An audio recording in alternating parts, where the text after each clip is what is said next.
Jadi kali ini kita bakalan ngebahas tentang apa yang baru aja terjadi pada Bitcoin. Pastinya Bitcoin sudah mengalami breakout ya teman dari pola descending ini, di mana rata-rata kecenderungan pola descending itu biasanya break ke bawah teman. Itu sebabnya kenapa kemarin gue juga expect di area 18.000 ya untuk Bitcoin, tetapi kita masuk ke skenario alternatif di mana ini jarang terjadi, kita malah breakout ke atas. Nah, sebenarnya alasan kenapa kita breakout ke atas ini juga gue ada perspektif yang berbeda teman ya. Dimana di sini gue udah bilang garis kematian baru pagi ini tersentuh, tapi kok good news untuk Bitcoin.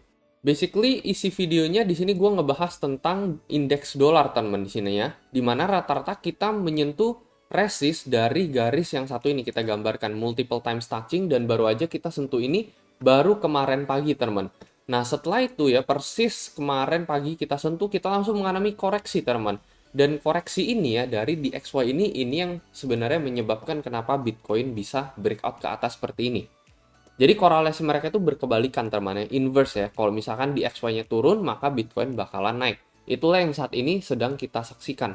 Kalau menurut kalian kita akan melanjutkan kenaikan kita setelah breakout yang barusan terjadi, atau kayaknya kita bakalan koreksi? Ya di sini gue bisa saranin platform buat long atau nge-short ya trading futures, yaitu platform BingX. Saat ini gue juga sedang mengadakan kompetisi volume trading hanya untuk affiliate tertentu aja, dan ini gue akan bagikan hadiah senilai puluhan juta rupiah secara USDT cash di sini. Bagi teman-teman yang tertarik, kalian bisa langsung daftar melalui link di deskripsi. Itu adalah link khusus dan kalian akan mendapatkan bonus senilai 120 US dollar juga. Nah, jadi sesuai dari proyeksi yang kayaknya bakalan terjadi buat Bitcoin ya, di mana rata-rata ketika kita breakout dari pattern segitiga descending ya, atau dari symmetrical triangle lah teman-teman ya, bisa dikatakan symmetrical triangle juga. Dari sini kita bisa form support yang semakin lama semakin tinggi, contohnya seperti ini teman-teman ya. Jadi ini kan symmetrical, kalau yang tadi kan descending. Cuman kayak lebih cocok juga ini bisa dibilang symmetrical ya. Kalau misalnya kita pakai time frame 4 hour, ini makin lama kan makin naik nih teman-teman ya. Ini meskipun sempat ngekor ke bawah, tetapi kita closingnya di atas segitiga ini. Jadi kita bisa gambarkan satu support yang anggapnya di sini symmetrical triangle. Rata-rata breakout dari symmetrical triangle tuh biasanya kita retest masuk ke dalam segitiga ini lagi teman-teman ya. Jadi ini kan kalian perhatikan segitiganya. Jadi kita udah breakout dari luar segitiga, biasanya teman-teman ya, kebanyakan dari beberapa skenario itu kita adalah retouch kembali teman-teman, masuk ke dalam area sebelum kita mengalami breakout. Baru dari sana terjadi fase akumulasi seperti ini teman-teman ya, dimana kita naik pelan-pelan dan melanjutkan breakout kita. Jadi bisa aja breakout ini tuh pertanda BTC kayaknya bakalan menuju ke level 22, 25, atau bahkan ini memberikan pertanda bahwa memang 18.1 ini sudah adalah bottomnya Bitcoin teman. Seperti yang gue bilang, selama kita masih bisa stay di atas 17.6, gue masih percaya kemungkinan sekitar 60% Bitcoin bisa balik lagi menuju ke level 30, atau bahkan bisa mencapai 2 miliar di tahun depannya, yaitu kita ngomongin dalam time frame setahun ke depan. Momen dimana kita break di bawah 17.7, 17.6, ya kemungkinan ya BTC bakal menuju 13K, itu as simple as that aja. Selama kita bisa stay di support bulan Juni, menurut gue cukup aman buat Bitcoin untuk saat ini ya. Nah, terus kalau misalnya kalian nanya kenapa gue bisa bilang bisa aja kita kembali retest kembali ya, balik ke dalam segitiga ini. Jadi ini sebenarnya bukan cuma sekali dua kali, tapi berulang kali kita terjadi ya, dimana kita breakout lalu kita masuk ke dalam segitiga ini lagi. Contohnya misalnya pas kapan? Nah, let's say misalkan skenario yang terjadi di tanggal 23 Agustus teman di sini ya, di mana symmetrical triangle juga ya, meskipun ini agak nggak valid gara-gara ada satu candle seperti ini ya. Intinya dari segitiga ini teman-temannya, di mana resistnya makin lama makin rendah, supportnya yang anggap aja ini makin lama makin tinggi, lalu kita breakout, ini kita kembali retest lagi teman-temannya. Jadi kita kembali lagi di dump lagi setelah breakout yang terjadi. Contohnya ini misalkan yang tanggal 3 sampai 9 Agustus nih, skenario sekitar 6 hari.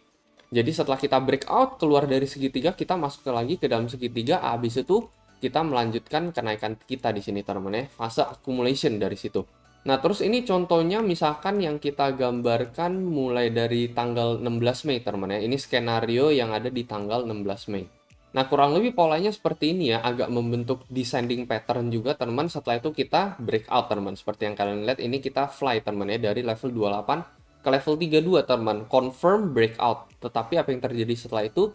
Ya kita goes back down teman di sini. Kita balik lagi masuk ke dalam segitiga ini teman ya. Kita didam balik ke harga sebelum kita breakout. Habis itu kita baru mantul lagi di sini setelah itu ya. Kalau ini kan endingnya setelah kita mantul kita malah breakdown besar-besaran. Terus ya rata-rata meskipun kita nggak ngegambarin segitiga atau apapun di sini ya, rata-rata biasanya setelah kita breakout Di sini kalian bisa lihat kita turun lagi teman, di sini juga kita breakout, kita balik lagi ke bawah. Terus habis itu di sini baru masuk fase akumulasi teman ya, pelan-pelan gitu. Jadi kalau misalnya kita bisa simpulkan ya rata-rata ketika kita mengalami breakout teman dari pola symmetrical maupun dari pola descending yang seharusnya cenderung pola ini biasanya break ke bawah. Namun ketika dia break ke atas, dia bakalan nge-retest bagian bawah lagi teman ya. Jadi ke level sebelum kita mengalami breakout. Kalau dari sini sih kita bisa lihat ya, sebelum kita mengalami breakout, kita ada di level 18.8 teman, potensialnya mungkin ke 18.5 juga, itu juga bisa terjadi. Sekitaran 18,5 sampai 18.8, itu adalah potensial retest kita teman-teman. Nah, terus apa yang bakalan terjadi pada DXY seperti yang gue bilang ya, belum tentu ini juga adalah topnya. Ini kan kita cuman ngukur dari garis 10 tahun, tetapi at least kita tahu DXY ini ada berada di sekitaran garis resist. Kalau misalkan Bitcoin akan kembali turun seperti ini teman ke level 18.8, maka si DXY ini bakalan melanjutkan kenaikan dia teman-teman, potensial kali ke level 115 atau ke level 116 kurang lebih seperti itu ya. Jadi ketika DXY breakout lagi dari harga 114 ini ya potensially kita akan ngelihat downside momentum kembali untuk Bitcoin. Tetapi kalau misalkan memang ini adalah topnya lalu kita udah mulai terjun bebas dari sini ya ini Bitcoin akan kembali breakout lagi ke level 22.000 teman. Cuman ya seperti kita lihat teman banyak sekali skenario di mana ketika kita breakout kita biasanya masuk lagi ke dalam segitiga ini teman. Kalau misalkan kita masuk lagi ke dalam segitiga ini mungkin gua akan membuka open posisi long yang baru melalui platform BingX ya. Jadi mungkin gue akan memanfaatkan momentum trade-nya di mana ketika kita turun di sini gue long, setelah itu dia mantul kembali teman. Jadi ya paling itu aja sih strategi gue ya, dan ini hanyalah apa yang akan gue lakukan, so jangan ikut-ikutan teman, selalu miliki trading plan dan trading strategi kalian masing-masing lagi. Ketika kita break ke atas ya kita nunggu koreksi terjadi gitu aja paling ya, kita nunggu koreksi terjadi, baru ya kita entry lagi. Kalau misalkan dia dari sini naik juga ya kita nggak entry teman-teman ya, tetap aja kita bakalan nunggu koreksi terjadi. Misalkan let's say dia naik lagi nih sampai ke level 21,5, ya udah ya paling kita nunggu aja gitu ya, balik ke level 20.000 baru kita entry lagi gitu ya. Jadi jangan terlalu terburu-buru, jangan terlalu FOMO melihat breakout terjadi teman.